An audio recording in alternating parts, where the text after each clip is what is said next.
সাংসদ সুখেন্দু শেখর রায়ের সঙ্গে কি দূরত্ব তৈরি করছে তৃণমূল? কাল তৃণমূলের জাতীয় কর্মসমিতির বৈঠকে আমন্ত্রণ পেলেন না সাংসদ সুখেন্দু শেখর রায়। খবর সূত্রে সুখেন্দু শেখরকে কি বাদ দেওয়া হয়েছে জাতীয় কর্মসমিতি থেকে? জল্পনা তৃণমূলে। যদিও প্রতিক্রিয়া দিতে নারাজ তৃণমূল সাংসদ সুখেন্দু শেখর রায়।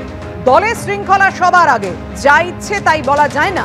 আরজিকর কাণ্ডে সুখেন্দু শেখরের আক্রমণের প্রসঙ্গ টেনে মন্তব্য ফেরাদ হাকিমের। দেখুন, পার্টি ডিসিপ্লিন সব থেকে আগে। আমি পার্টির ডিসিপ্লিনের জায়গায় যা ইচ্ছে বলবো সেটা হয় না। রাজ্য সরকারের সাথে আরজিকরের কোনো সম্পর্ক ছিল না। আমরাও চাই এক ফাঁসি হোক, জুনিয়র ডাক্তার যারা আন্দোলন করে তারাও একই ইস্যু চাইছে। সুতরাং এটাকে যে সমর্থন করেছে পার্টি তার সাথে থাকবে না। আরজিকর কাণ্ডে আন্দোলনকারীদের পাশে দাঁড়িয়ে এর আগে সুখেন্দু শেখর রায় কি বলেছিলেন শোনাবো আপনাদের। সাধারণ মানুষ রাস্তায় নেমেছেন, অনেকে গণজাগরণ বলছেন, গণ অভ্যুত্থান কেউ কেউ বলছেন। এর জন্য এর পাশে থাকবেন এরপর আগামী দিন?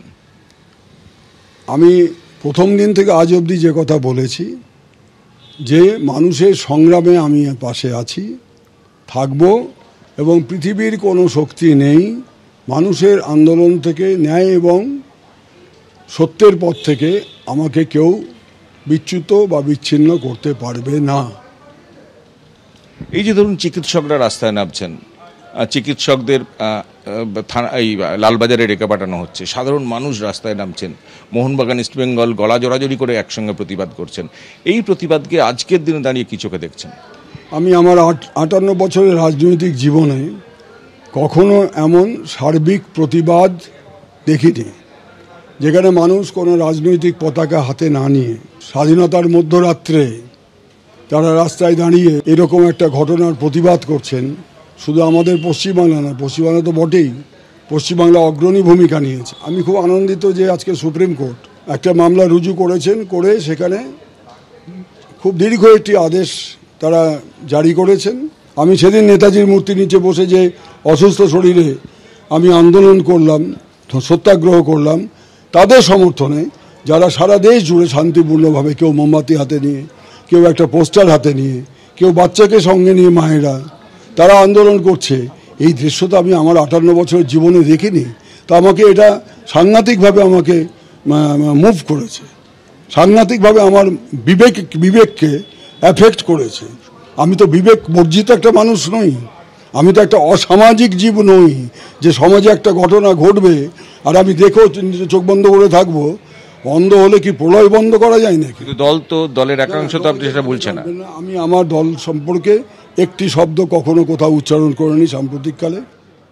অর্থাৎ ফেরাদ হাকিম বলছেন যে দলের মতের বাইরে গিয়ে কথা বলেছেন এবং সেটা বাইরে বলেছেন, সেই কারণে হয়তো হতে পারে। কিন্তু সুখেন্দু শেখর রায় বলছেন যে আমি দলের বাইরে, দলের মতের বিরুদ্ধে কখনো কথা বলিনি। কিন্তু প্রশ্নটা কি উঠছে তা নিয়ে কি বলেছেন দিলীপ ঘোষ আর কি বা বলেছেন কুণাল ঘোষ, পরপর দেখুন।